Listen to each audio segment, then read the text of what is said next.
ओम श्री गणेशाय नमः। भगवते श्री सांब सदाशिवाय नमः। अथ संक्षिप्त रुद्री पाठः। हरि ओम। गणानां त्वा गणपतिगुं हवामहे, प्रियाणां त्वा प्रियपतिगुं हवामहे, निधीनां त्वा निधिपतिगुं हवामहे। वसो मम आहमजानि गर्भधमा, त्वमजासि गर्भधम्मा। गायत्री त्रिष्टुप्जगत्यनुष्टुपङ्क्त्या सह बृहत्तुष्णिहा ककुप्सूचिभिः सम्यन्तु त्वा द्विपदाजाश्चतुष्पदास्त्रिपदाजाश्च खट्पदाः विच्छन्दाजाश्च सछन्दाः सूचिभिः सम्यन्तु त्वा सहस्तोमाः सह छन्दसयावृतः सह प्रमारिखयः सप्तदेव्याः पूर्वेखां पन्थामनुदिश्य धीरा अन्वालेभिरेरथ्यो नरस्मिन् जज्जाग्रतो दूरमुदयति दैवं तदुसुप्तस्य तथैवैति दूरङ्गमं ज्योतिखां ज्योतिरे कन्तन्मे मनः शिवसङ्कल्पमस्तु जेन कर्माण्यपसो मनीक्षिणो यज्ञे कृण्वन्ति विदथे कुधीराः जदपूर्वं यक्षमन्तः प्रजानां तन्मे मनः शिवसङ्कल्पमस्तु यत्प्रज्ञानमुत चेतो धृतिश्च यज्ज्योतिरन्तरमृतं प्रजासु यस्मान्नरिते किञ्चन कर्म क्रियते तन्मे मनः शिवसङ्कल्पमस्तु जेनेदं भूतं भुवनं भविष्यत्परिगृहीतममृतेन सर्वं जेन यज्ञस्थायते सप्तहोता तन्मे मनः शिवसङ्कल्पमस्तु यस्मिन् ऋचः सामजजुगुंखि यस्मिन् प्रतिष्ठिता रथनाभाविवाराः यस्मिंश्चित्तगुं सर्वमोतं प्रजानां तन्मे मनः शिवसङ्कल्पमस्तु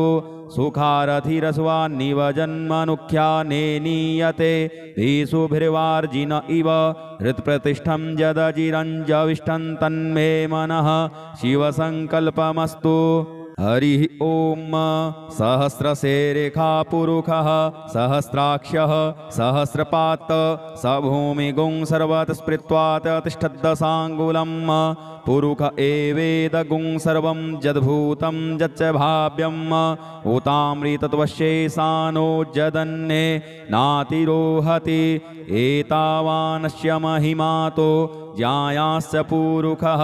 पादोष्य विश्वाभूतानि त्रिपादश्यामृतं दिवि त्रिपादूर्ध्व उदयत्पुरुषः पादोष्येहा भवत्पुनः ततो बिख्वं व्यक्रामत्सासना नसने अभि ततो विराड जायत विराजो अधिपुरुषः स जातो अत्यरिच्यत पश्चात् भूमिमथो पुरः तस्माद्यज्ञाः सर्वभूतः संभृतं प्रखदाज्यं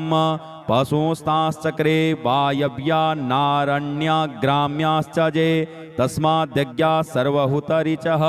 सामानि जग्गिरे छन्दागुंसि जग्गिरे तस्माद्यजुस्तस्माद्दजायत तस्मादस्वा अजायन्त जे केचोभयादतः गावोह जग्गिरे तस्मात् जाता अजावयः तं यज्ञं बर्हिः प्रोक्षन् पुरुषं जातमग्रतः तेन देवा अयजन्त साध्यारिखजश्च जे यत्पुरुषं व्यदधुः कतिधाभ्य कल्पयन्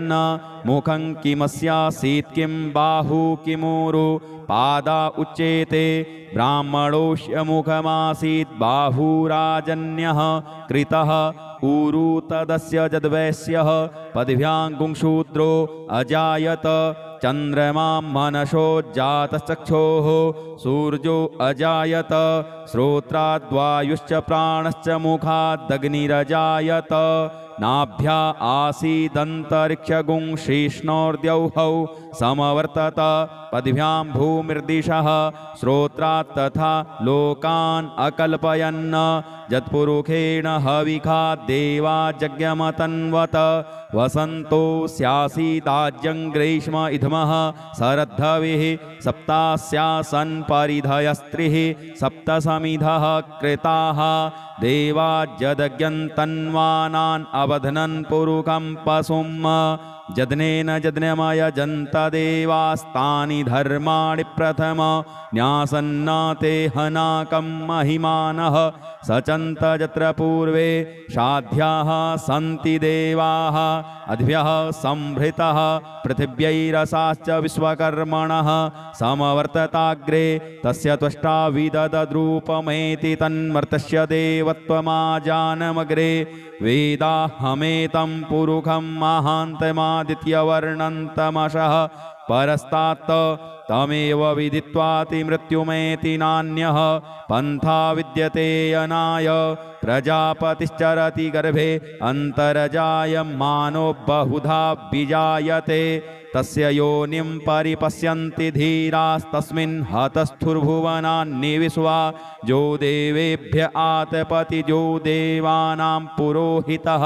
पूर्वो जो देवेभ्यो जातो नमो रुचाय ब्राह्मये रुचं ब्राह्मं जनयन्तो देवा अग्रे तदब्रुवन् जस्त्वैवं ब्राह्मणो विद्या तस्य देवा असन्वसे श्रीश्च ते लक्ष्मीश्च पत्न्यां बहोरात्रे पार्श्वे नक्षत्राणि रूपमश्विनौ व्यात्तम् इष्णन्निखाण मुम्म इखाण सर्वलोकम् इखाण हरिः ॐ भूः ॐ भुवः ॐ स्वः ॐ नमस्ते रुद्रमन्यव उतोत इखवे नमः बाहुभ्यामुत ते नमः जाते रुद्रशिवा तनूरघोरा पापकाशिनी तया नस्तन्वा सन्तमया गिरिसन्ताभिचाकशीः जामिखुं गिरिसन्तहस्ते बिभ्यर्षस्तवे शिवाङ्गिरित्रताङ्कुरुमा हि गुंसीः पुरुखं जगत शिवेन वचसा त्वा गिरिसाच्छा वदामसि यथा नः सर्वमिज्जगदयक्ष्मगुं सुमना अशत अद्य वोचदधिवक्ता प्रथमो देव्योऽभिखक अहिश्च सर्वाञ्जं भयः सर्वाश्च जातु धान्योद्धराचिः पराशुव असौ जस्ताम्रो अरुण उत बभ्रुः सुमङ्गलः जे चैनगुं रुद्रा अभितो दिक्षुश्रिताः सहस्रशो वैखा गुंहेड ईमहे असौ जो वसर्पति नीलग्रीवो विलोहितः उतैरङ्गोपा अदृशन्नदृशन्नुदहार्जः सदृष्टो मृडयातिनः नमोऽस्तु नीलग्रीवाय सहस्राक्षाय मीलुखे अथौजे अस्य सत्त्वानो हन्तेभ्यो करन्नमः प्रमुञ्च धन्वनस्त्वमुभयोराज्ञोर्जाम्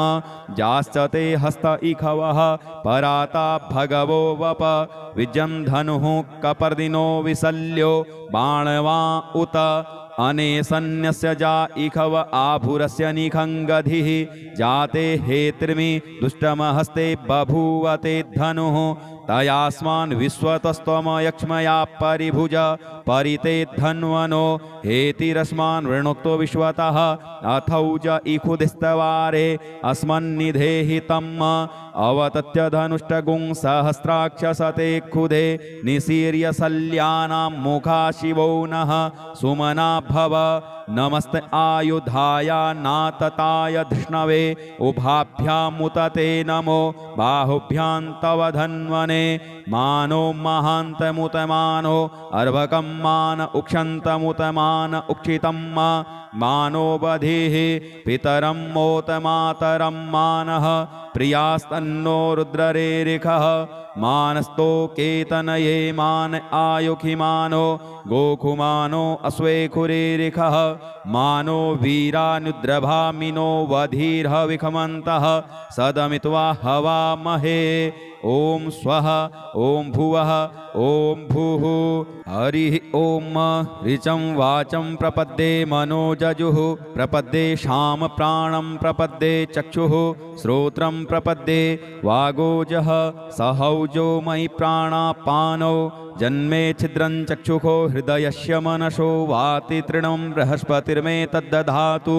सन्नो भवतु भुवनस्य जस्पतिः भूर्भुवः स्वः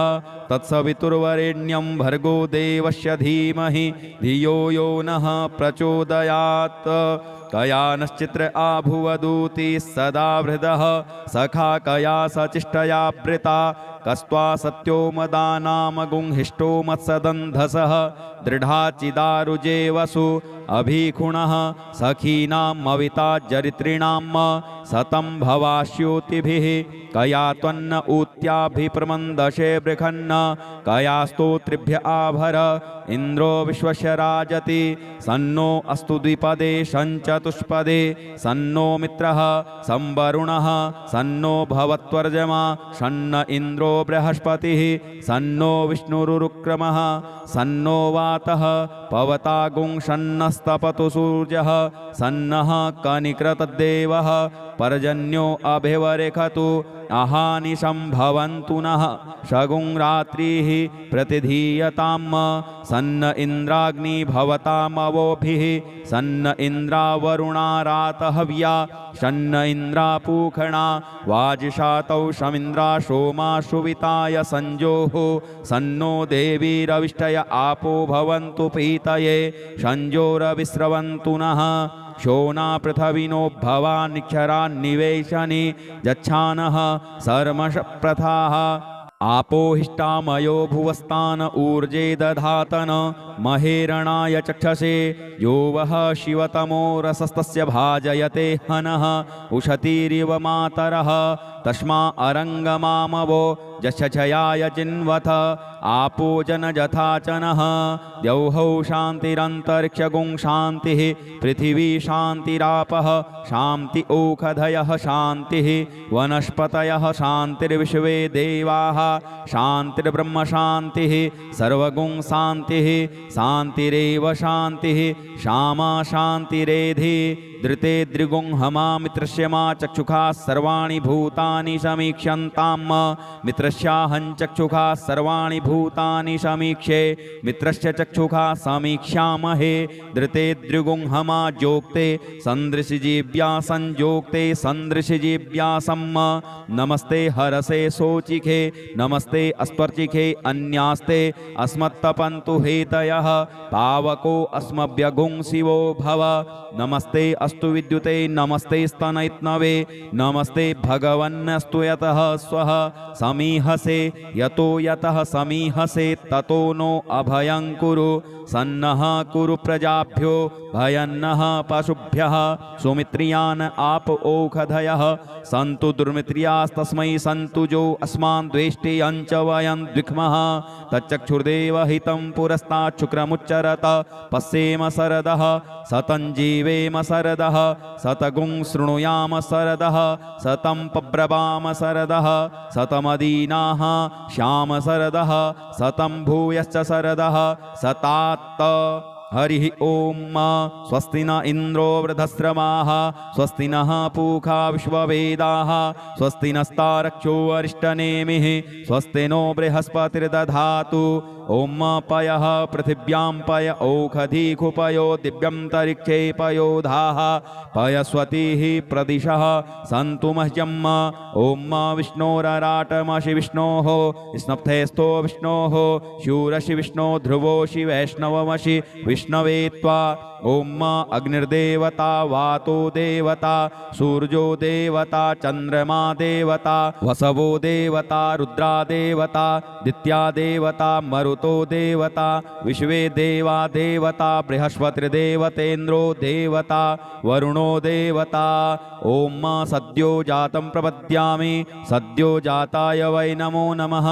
भवे भवेनाति भवे भवस्व मां भवोद्भवाय नमः वामदेवाय नमो ज्येष्ठाय नमः श्रेष्ठाय नमो रुद्राय नमः कालाय नमः कलविकरणाय नमो बलविकरणाय नमो बलाय नमो बलप्रमथनाय नमः सर्वभूतदमनाय नमो मनोन्मनाय नमः अघोरेभ्योऽथ घोरेभ्यो घोरघोरतरेभ्यः सर्वेभ्यः सर्वसर्वेभ्यो नमस्ते अस्तु रुद्ररूपेभ्यः तत्पुरुषाय विद्महे महादेवाय धीमहि तन्नो रुद्रः प्रचोदयात् ईशानः सर्वविद्यानाम् ईश्वरः सर्वभूतानां ब्रह्माधिपतिर्ब्रह्मणोऽधिपतिर्ब्रह्मा शिवो मे अस्तु सदा शिवोम् ॐ शिवो नाम शुष्वधितिस्ते पिता नमस्ते अस्तु मामा हि गुंसेः निवर्तयाम्या युखेनाद्याय प्रजनना यराय स्पोखाय सुप्रजास्त्वाय सुवीर्याय ॐ विश्वानि देव सवितर्दुरितानि पराशुव यद्भद्रं तन्नयाशुव ॐ द्यौः शान्तिरन्तरिक्षगुं शान्तिः पृथिवी शान्तिरापः शान्ति ओषधयः शान्तिः वनस्पतयः शान्तिर्विश्वे देवाः शान्तिर्ब्रह्म शान्तिः सर्वगुं शान्तिः शान्तिरेव शान्तिः सामा शान्तिरेधि ॐ सर्वेखां वा एकवेदानां गुङ्रशो यत्साम सर्वेखाम् एवैनमेतद्वेदानां गुङ्रसेनाभिखिञ्चति हरिः ॐ गणानां त्वा गणपतिगुं हवामहे प्रियाणां त्वा प्रियपतिगुं हवामहे निधीनां त्वा निधिपतिगुं हवामहे वसो मम आहमजानि गर्भधमा त्वमजासि गर्भधम्मा गायत्री त्रिष्टुप्जगत्यनुष्टुपङ्क्त्या सह बृहत्तुष्णिः ककुप्सूचिभिः सम्यन्तु त्वा द्विपदाजाश्चतुष्पदास्त्रिपदाजाश्च खट्पदाः विच्छन्दाजाश्च सछन्दाः सूचिभिः सम्यन्तु त्वा सहस्तोमाः सह छन्दसयावृतः सह प्रमारिखयः सप्तदेव्याः पूर्वेखां पन्थामनुदिश्य धीरा अन्वालेभिरेरथ्यो नरस्मिन् जज्जाग्रतो दूरमुदयति दैवं तदुसुप्तस्य तथैवैति दूरङ्गमं ज्योतिखां ज्योतिरे कन्तन्मे मनः शिवसङ्कल्पमस्तु येन कर्माण्यपसो मनीक्षिणो यज्ञे कृण्वन्ति विदथे कुधीराः यदपूर्वं यक्षमन्तः प्रजानां तन्मे मनः शिवसङ्कल्पमस्तु यत्प्रज्ञानमुत चेतो धृतिश्च यज्ज्योतिरन्तरमृतं प्रजासु यस्मान्नरिते किञ्चन कर्म क्रियते तन्मे मनः शिवसङ्कल्पमस्तु येनेदं भूतं भुवनं भविष्यत्परिगृहीतममृतेन सर्वं येन यज्ञस्तायते सप्तहोता तन्मे मनः शिवसङ्कल्पमस्तु यस्मिन् ऋचः सामजजुगुंखि यस्मिन् प्रतिष्ठिता रथनाभाविवाराः यस्मिंश्चित्तगुं सर्वमोतं प्रजानां तन्मे मनः शिवसङ्कल्पमस्तु सुखारथिरस्वान्निव जन्मनुख्या नेनीयते धीसुभिर्वार्जिन इव हृत्प्रतिष्ठं यदजिरञ्जविष्ठं तन्मे मनः शिवसङ्कल्पमस्तु हरिः ॐ सहस्रशेरेखा पुरुषः सहस्राक्षः सहस्रपात् स भूमिगुं सर्वतस्पृत्वात् तिष्ठद्दशाङ्गुलम् पुरुष एवेदगुं सर्वं यद्भूतं यच्च भाव्यम् उतामृतत्वशेषानो यदन्ये नातिरोहति एतावानस्य महिमातो ज्यायाश्च पुरुषः पादोष्य विश्वाभूतानि त्रिपादश्यामृतं दिवि त्रिपादूर्ध्व उदैत्पुरुषः पादोष्येहा भवत्पुनः ततो बिख्वं व्यक्रामत्सासना नसने अभि ततो विराड जायत विराजो अधिपुरुषः स जातो अत्यर्चत पश्चात् भूमिमथो पुरः तस्माद्यज्ञाः सर्वभूतः संभृतं प्रखदाज्यं पशुस्ताश्चक्रे वायव्या नारण्या ग्राम्याश्च जे तस्माद्यज्ञाः सर्वभूतरिचः सामानि जग्गिरे छन्दागुंसि जग्गिरे तस्माद्यजुस्तस्माद्दजायत तस्माद्दस्वा अजायन्त जे केचोभयादतः गावोह जग्गिरे तस्माज्जाता अजावयः तं यज्ञं बर्हिः प्रोक्षन् पुरुखं जातमग्रतः तेन देवा अयजन्तसाध्यारिखजश्च ये यत्पुरुखं व्यदधुः कतिधाभ्य कल्पयन् मुखं किमस्यासीत् किं बाहु किमूरु पादा उच्येते ब्राह्मणोऽस्य मुखमासीत् बाहुराजन्यः कृतः ऊरु तदस्य यद्वैश्यः पदभ्याङ्गुंशूद्रो अजायत चन्द्रमा मनसो जातश्चक्षोः सूर्यो अजायत श्रोत्राद्वायुश्च प्राणश्च मुखादग्निरजायत नाभ्या आसीदन्तरिक्षगुं शेष्णोर्द्यौहौ समवर्तत पदभ्यां भूमिर्दिशः श्रोत्रात् तथा लोकान् अकल्पयन् यत्पुरुषेण हविखा देवा यज्ञमतन्वत वसन्तो स्यासीदाज्यं ग्रीष्म इधमः शरद्धविः सप्तास्यासन् परिधयस्त्रिः सप्तसमिधः कृताः देवा यदज्ञन्तन्वानान् अवध्नन् पुरुखं पशुं जदनेन जदनमयजन्त देवास्तानि धर्माणि प्रथम न्यासन्न ते हनाकं महिमानः सचन्त यत्र पूर्वे साध्याः सन्ति देवाः अद्भ्यः संभृतः पृथिव्यैरसाश्च विश्वकर्मणः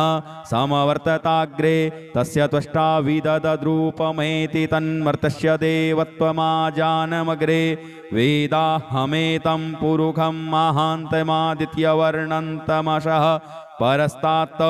तमेव विदित्वाति मृत्युमेति नान्यः पन्था विद्यते अनाय प्रजापतिश्चरति गर्भे अन्तर्जायमानो बहुधा विजायते तस्य योनिं परिपश्यन्ति धीरास्तस्मिन् हतस्थुर्भुवनानि विश्वा जो देवेभ्य आतपति जो देवानां पुरोहितः पूर्वो जो देवेभ्यो जातो नमो रुचाय ब्राह्मये रुचं ब्राह्मं जनयन्तो देवा अग्रे तदब्रुवन् जस्त्वैवं ब्राह्मणो विद्या तस्य देवा असन्वसे श्रीश्च ते लक्ष्मीश्च पत्न्यां बहोरात्रे पार्श्वे नक्षत्राणि रूपमश्विनौ व्यात्तम् इष्णन्निखाण मुम्म इखाण सर्वलोकम् इखाण हरिः ॐ भूः ॐ भुवः ॐ स्वः ॐ नमस्ते रुद्रमन्यव उतोत इखवे नमः बाहुभ्यामुतते नमः जाते रुद्रशिवा तनूरघोरा पापकाशिनी तया नस्तन्वा सन्तमया गिरिसन्ताभिचाकशीः जामिखुं गिरिसन्तहस्ते बिभ्यर्षस्तवे शिवाङ्गिरितृताङ्कुरुमा हि गुंसीः पुरुखं जगत शिवेन वचसा त्वा गिरिसाच्छाबदामसि यथा नः सर्वमिज्जगदयक्ष्मगुं सुमना अशत अद्य वोचदधिवक्ता प्रथमो देव्योऽभिकक अहिश्च सर्वाञ्जं भयः सर्वाश्च जातु धान्योद्धराचिः परासुव असौ जस्ताम्रो अरुण उत बभ्रुः सुमङ्गलः जे चैनगुं रुद्रा अभितो दिक्षुश्रिताः सहस्रसो वैखा गुंहेड ईमहे असौ जो वसर्पति नीलग्रीवो विलोहितः उतैरङ्गोपा अदृशन्नदृशन्नुदहार्जः सदृष्टो मृडयातिनः नमोऽस्तु नीलग्रीवाय सहस्राक्षाय मीडुखे अथौजे अस्य सत्त्वानो हन्तेभ्यो करन्नमः प्रमुञ्च धन्वनस्त्वमुभयोराज्ञोर्जाम् जाश्च ते हस्त इखवः पराता भगवो वप विजं धनुः कपर्दिनो विशल्यो बाणवा उत अनेसन्यस्य जा इखव आभुरस्य निखङ्गधिः जाते हेत्रिमि दुष्टमहस्ते बभूवते धनुः तयास्मान् विश्वतस्त्वमयक्ष्मया परिभुज परिते धन्वनो हेतिरस्मान् वृणोक्तो विश्वतः अथौज इखुदिस्तवारे अस्मन्निधेहितम् अवतत्य धनुष्टगुं सहस्राक्षसते खुदे निशीर्य शल्यानां मुखा शिवो नः सुमना भव नमस्ते आयुधाय नातताय धृष्णवे उभाभ्यामुतते नमो बाहुभ्यां तव धन्वने मानो महान्तमुतमानो अर्भकं मान उक्षन्तमुतमान उक्षितं मानो बधिः पितरं मोतमातरं मानः प्रियास्तन्नो रुद्ररेरिखः मानस्तो केतनये मान आयुखिमानो गोकुमानो अस्वेखुरेरिखः मानो वीरानुद्रभामिनो वधीर्ह विखमन्तः सदमित्वा हवामहे ॐ स्वः ॐ भुवः ॐ भूः हरिः ॐ ऋचं वाचं प्रपद्ये मनोजजुः प्रपद्ये शाम प्राणं प्रपद्ये चक्षुः श्रोत्रं प्रपद्ये वागोजः सहौजो मयि प्राणापानौ जन्मे छिद्रं चक्षुषो हृदयस्य मनसो वाति तृणं बृहस्पतिर्मे तद्दधातु सन्नो भवतु भुवनस्य जस्पतिः भूर्भुवः स्वः तत्सवितुर्वरेण्यं भर्गो देवस्य धीमहि धियो यो नः प्रचोदयात् कया नश्चित्र आभुवदूति सदा हृदः सखा कया सचिष्टया वृता कस्त्वा सत्यो मदानामगुंहिष्टो मत्सदन्धसः दृढाचिदारुजे वसु अभिखुणः सखीनामविता जरित्रीणां सतं भवास्योतिभिः कया त्वन्न ऊत्याभिप्रमन्दशे बृखन्न कया स्तोत्रिभ्य आभर इन्द्रो विश्वस्य राजति सन्नो अस्तु द्विपदे सञ्चतुष्पदे सन्नो मित्रः संवरुणः सन्नो भवत्वर्जमा सन्न इन्द्रो बृहस्पतिः सन्नो विष्णुरुक्रमः सन्नो वातः पवतागुं सन्नस्तपतु सूर्यः सन्नः कनिकृतदेवः पर्जन्यो अभिवरेखतु अहानिशं भवन्तु नः शगुं रात्रिः प्रतिधीयताम् सन्न इन्द्राग्नि भवतामवोभिः सन्न इन्द्रावरुणा रातहव्या सन्न इन्द्रापूखणा वाजिषातौ शमिन्द्रा सोमा सुविताय संजोः सन्नो देवीरविष्टय आपो भवन्तु पीतये संजोरविस्रवन्तु नः शोना पृथविनो भवानिक्षरान्निवेशनि यच्छानः सर्मष प्रथाः आपोहिष्टामयो भुवस्तान ऊर्जे दधातन महेरणाय चक्षसे यो वः शिवतमो रसस्तस्य भाजयते हनः उशतीरिव मातरः तस्मा अरङ्गमामवो जशयाय जिन्वथ आपो जनजथाचनः द्यौहौ शान्तिरन्तरिक्षगुं शान्तिः पृथिवी शान्तिरापः शान्ति ओषधयः शान्तिः वनस्पतयः शान्तिर्विश्वे देवाः शान्तिर्ब्रह्म शान्तिः सर्वगुं शान्तिः शान्तिरेव शान्तिः श्यामा शान्तिरेधि धृते द्रिगुं हमा मित्रस्य मा चक्षुषा सर्वाणि भूतानि समीक्ष्यन्तां मित्रस्याहं चक्षुषा सर्वाणि भूतानि समीक्षे मित्रस्य चक्षुषा समीक्ष्यामहे धृते द्रिगुं हमा जोक्ते सन्दृशिजीव्या संजोक्ते सन्दृशिजीव्यासं नमस्ते हरसे सोचिखे नमस्ते अस्पर्चिखे अन्यास्ते अस्मत्तपन्तु हेतयः पावको अस्मभ्यगुं शिवो भव नमस्ते अस्तु विद्युते नमस्ते स्तनैत्नवे नमस्ते भगवन्नस्तु यतः स्वः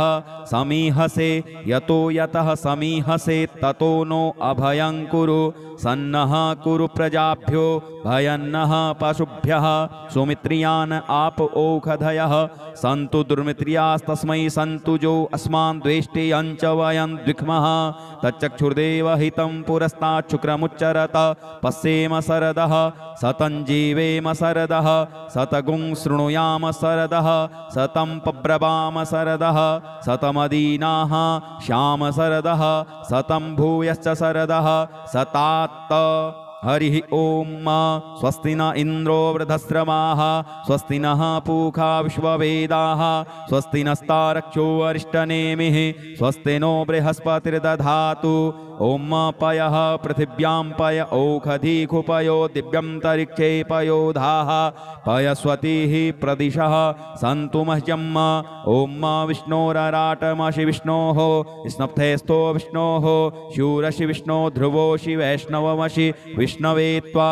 ॐ अग्निर्देवता वातो देवता सूर्यो देवता चन्द्रमा देवता वसवो देवता रुद्रा देवता दित्या देवता मरुत् मारुतो देवता विश्वे देवा देवता बृहस्पतिर्देवतेन्द्रो देवता वरुणो देवता ॐ सद्यो जातं प्रपद्यामि सद्यो जाताय वै नमो नमः भवे भवेनाति भवे भवस्व मां भवोद्भवाय नमः वामदेवाय नमो ज्येष्ठाय नमः श्रेष्ठाय नमो रुद्राय नमः कालाय नमः कलविकरणाय नमो बलविकरणाय नमो बलाय नमो बलप्रमथनाय नमः सर्वभूतदमनाय नमो मनोन्मनाय नमः अघोरेभ्योऽथ घोरेभ्यो घोरघोरतरेभ्यः सर्वेभ्यः सर्वसर्वेभ्यो नमस्ते अस्तु रुद्ररूपेभ्यः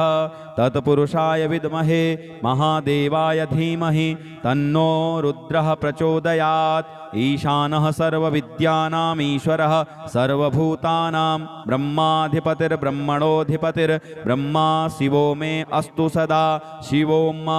ॐ शिवो नामाशुष्वधितिस्ते पिता नमस्ते अस्तु मामाहि गुंसेः निवर्तयाम्या युखेनाद्याय प्रजनना यराय स्पोखाय सुप्रजास्त्वाय सुवीर्याय ॐ विश्वानि देव सवितर्दुरितानि पराशुव यद्भद्रं तन्नयाशुव ॐ द्यौः शान्तिरन्तरिक्षगुं शान्तिः पृथिवी शान्तिरापः शान्ति ओषधयः शान्तिः वनस्पतयः शान्तिर्विश्वे देवाः शान्तिर्ब्रह्म शान्तिः सर्वगुं शान्तिः शान्तिरेव शान्तिः सामा शान्तिरेधि ॐ सर्वेखां वा एकवेदानां गुङ्रशो यत्साम सर्वेखाम् एवैनमेतद्वेदानां गुङ्रसेनाभिखिञ्चति हरिः ॐ गणानां त्वा गणपतिगुं हवामहे प्रियाणां त्वा प्रियपतिगुं हवामहे निधीनां त्वा निधिपतिगुं हवामहे वसो मम आहमजानि गर्भधमा त्वमजासि गर्भधम्मा गायत्री त्रिष्टुप्जगत्यनुष्टुपङ्क्त्या सह बृहत्युष्णिः ककुप्सूचिभिः सम्यन्तु त्वा द्विपदाजाश्चतुष्पदास्त्रिपदाजाश्च खट्पदाः विच्छन्दाजाश्च सछन्दाः सूचिभिः सम्यन्तु त्वा सहस्तोमाः सह छन्दसयावृतः सह प्रमारिखयः सप्तदेव्याः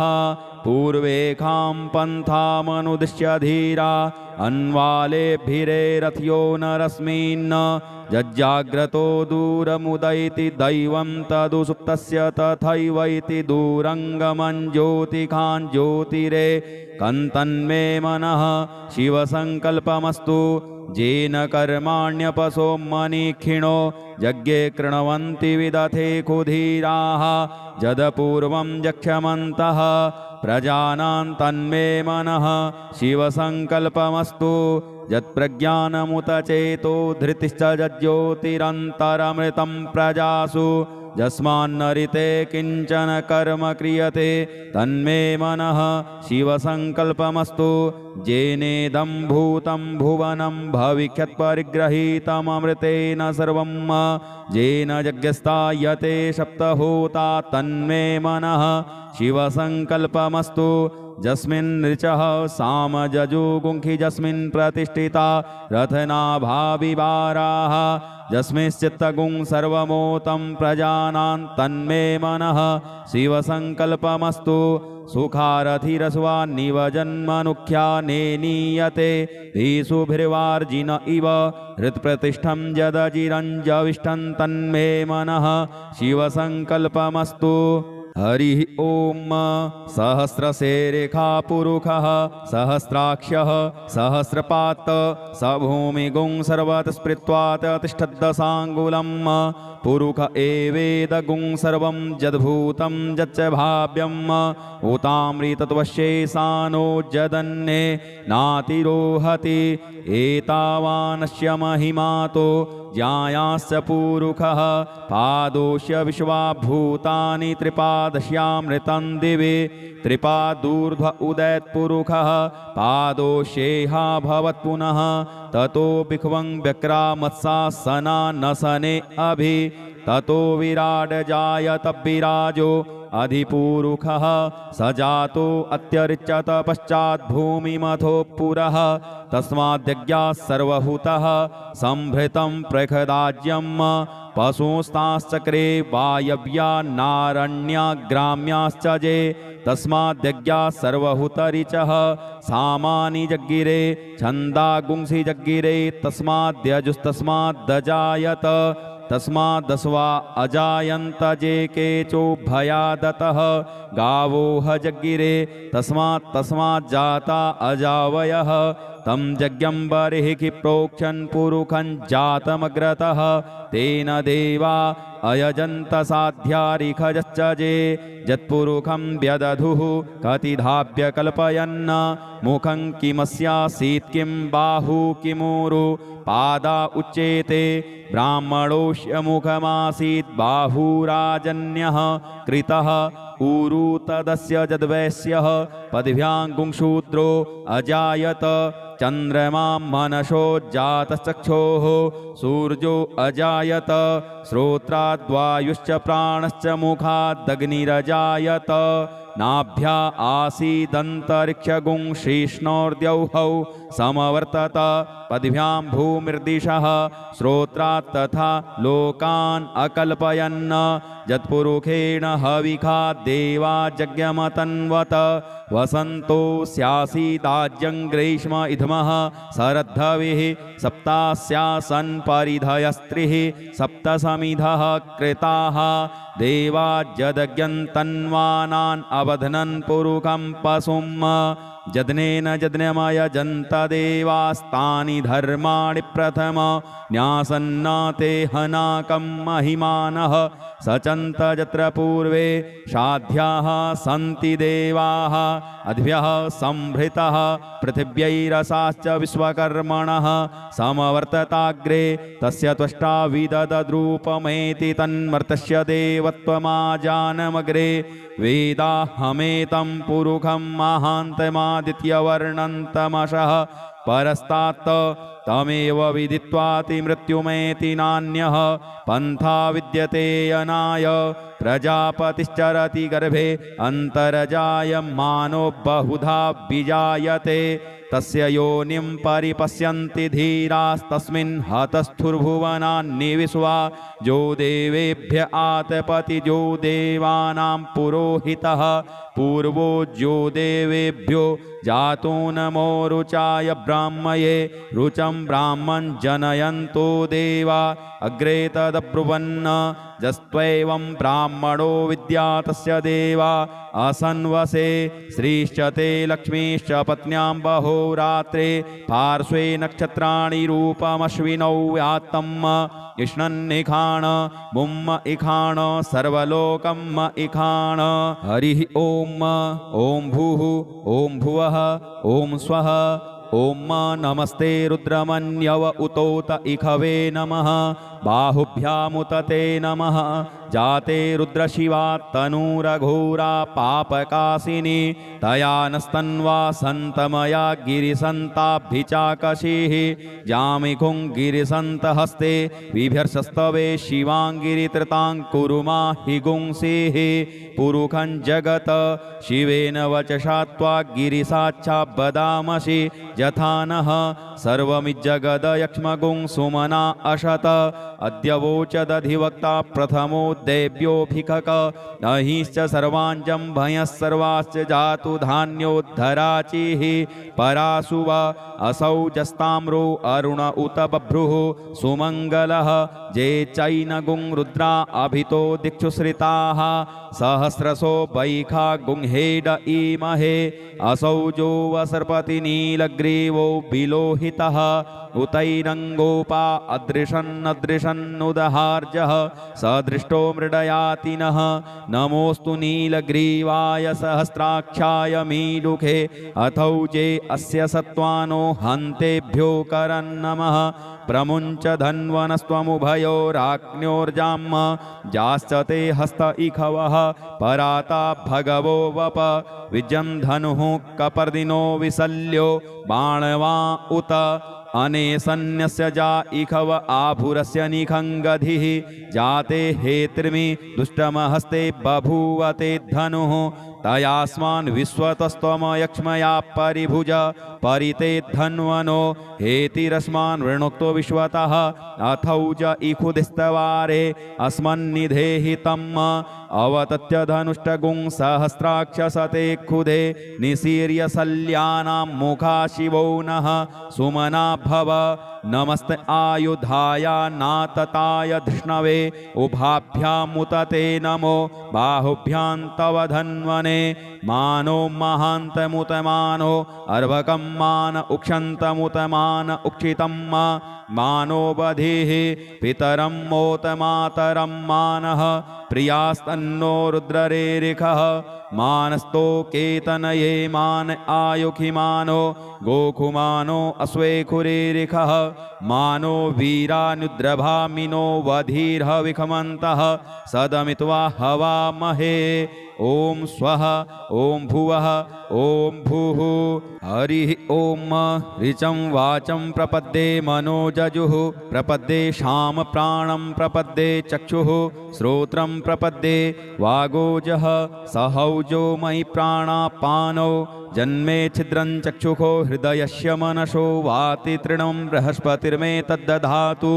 सन्नो भवतु भुवनस्य जस्पतिः भूर्भुवः स्वः तत्सवितुर्वरेण्यं भर्गो देवस्य धीमहि धियो यो नः प्रचोदयात् कया नश्चित्र आभुवदूति सदा हृदः सखा कया सचिष्टया वृता कस्त्वा सत्यो मदानामगुंहिष्टो मत्सदन्धसः दृढाचिदारुजे वसु अभिखुणः सखीनामविता जरित्रीणां सतं भवास्योतिभिः कया त्वन्न ऊत्याभिप्रमन्दशे बृखन्न कया स्तोत्रिभ्य आभर इन्द्रो विश्वस्य राजति सन्नो अस्तु द्विपदे सञ्चतुष्पदे सन्नो मित्रः संवरुणः सन्नो भवत्वर्जमा सन्न इन्द्रो बृहस्पतिः सन्नो विष्णुरुक्रमः सन्नो वातः पवतागुं सन्नस्तपतु सूर्यः सन्नः कनिकृतदेवः पर्जन्यो अभिवरेखतु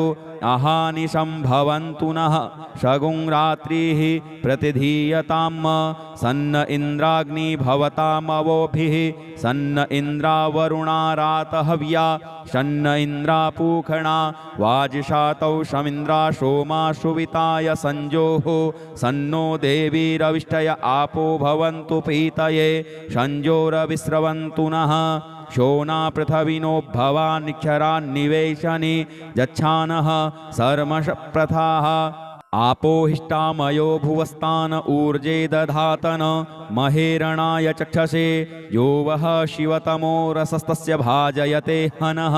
उशतीरिव मातरः तस्मा अरङ्गमामवो जशयाय जिन्वथ आपो जनजथाचनः द्यौहौ शान्तिरन्तरिक्षगुं शान्तिः पृथिवी शान्तिरापः शान्ति ओषधयः शान्तिः वनस्पतयः शान्तिर्विश्वे देवाः शान्तिर्ब्रह्म शान्तिः सर्वगुं शान्तिः शान्तिरेव शान्तिः श्यामा शान्तिरेधि धृते द्रिगुं हमा मित्रस्य मा चक्षुषा सर्वाणि भूतानि समीक्ष्यन्तां मित्रस्याहं चक्षुषा सर्वाणि भूतानि समीक्षे मित्रस्य चक्षुषा समीक्ष्यामहे धृते द्रिगुं हमा जोक्ते सन्दृशिजीव्या संजोक्ते सन्दृशिजीव्यासं नमस्ते हरसे शोचिखे नमस्ते अस्पर्चिखे अन्यास्ते अस्मत्तपन्तु हेतयः पावको अस्मभ्यगुं शिवो भव नमस्ते अस्तु विद्युते नमस्ते स्तनैत्नवे नमस्ते भगवन्नस्तु यतः स्वः समीहसे यतो यतः समीहसे ततो नो अभयं कुरु सन्नः कुरु प्रजाभ्यो भयन्नः पशुभ्यः सुमित्रियान् आप ओषधयः सन्तु दुर्मित्रियास्तस्मै सन्तु जो अस्मान् द्वेष्टियं च वयं द्विक्मः तच्चक्षुर्देव हितं पुरस्तात् शुक्रमुच्चरत पश्येम शरदः सतं जीवेम शरदः शतगुं शृणुयाम शरदः शतं पब्रवाम शरदः शतमदीनाः श्याम शरदः शतं भूयश्च शरदः शतात् हरिः ॐ स्वस्ति न इन्द्रो वृधस्रवाः स्वस्ति नः पूषा विश्ववेदाः स्वस्ति नस्तारक्षो अरिष्टनेमिः स्वस्ति नो बृहस्पतिर्दधातु ॐ पयः पृथिव्यां पय ओषधीकुपयो दिव्यन्तरिक्षे पयोधाः पयस्वतीः प्रदिशः सन्तु मह्यम् ॐ विष्णोरराटमशि विष्णोः स्नप्थेस्थो विष्णोः शूरशि विष्णो ध्रुवोषि वैष्णवमशि विष्णवे त्वा ॐ अग्निर्देवता वातो देवता सूर्यो देवता चन्द्रमा देवता वसवो देवता रुद्रा देवता दित्या देवता मरुतो देवता विश्वे देवा देवता बृहस्पतिर्देवतेन्द्रो देवता वरुणो देवता ॐ सद्यो जातं प्रपद्यामि सद्यो जाताय वै नमो नमः भवे भवेनाति भवे भवस्व मां भवोद्भवाय नमः वामदेवाय नमो ज्येष्ठाय नमः श्रेष्ठाय नमो रुद्राय नमः कालाय नमः कलविकरणाय नमो बलविकरणाय नमो बलाय नमो बलप्रमथनाय नमः सर्वभूतदमनाय नमो मनोन्मनाय नमः अघोरेभ्योऽथ घोरेभ्यो घोरघोरतरेभ्यः सर्वेभ्यः सर्वसर्वेभ्यो नमस्ते अस्तु रुद्ररूपेभ्यः तत्पुरुषाय विद्महे महादेवाय धीमहि तन्नो रुद्रः प्रचोदयात् ईशानः सर्वविद्यानाम् ईश्वरः सर्वभूतानां ब्रह्माधिपतिर्ब्रह्मणोऽधिपतिर्ब्रह्मा शिवो मे अस्तु सदा शिवो ॐ शिवो नामाशुष्वधितिस्ते पिता नमस्ते अस्तु मामाहि गुंसेः निवर्तयाम्या युखेनाद्याय प्रजनना यराय स्पोखाय सुप्रजास्त्वाय सुवीर्याय ॐ विश्वानि देव सवितर्दुरितानि पराशुव यद्भद्रं तन्नयाशुव ॐ द्यौः शान्तिरन्तरिक्षगुं शान्तिः पृथिवी शान्तिरापः शान्ति ओषधयः शान्तिः वनस्पतयः शान्तिर्विश्वे देवाः शान्तिर्ब्रह्म शान्तिः सर्वगुं शान्तिः शान्तिरेव शान्तिः सामा शान्तिरेधि ॐ सर्वेषां वा एकवेदानां गुङ्रशो यत्साम सर्वेषाम् एवैनमेतद्वेदानां गुङ्रसेनाभिखिञ्चति ॐ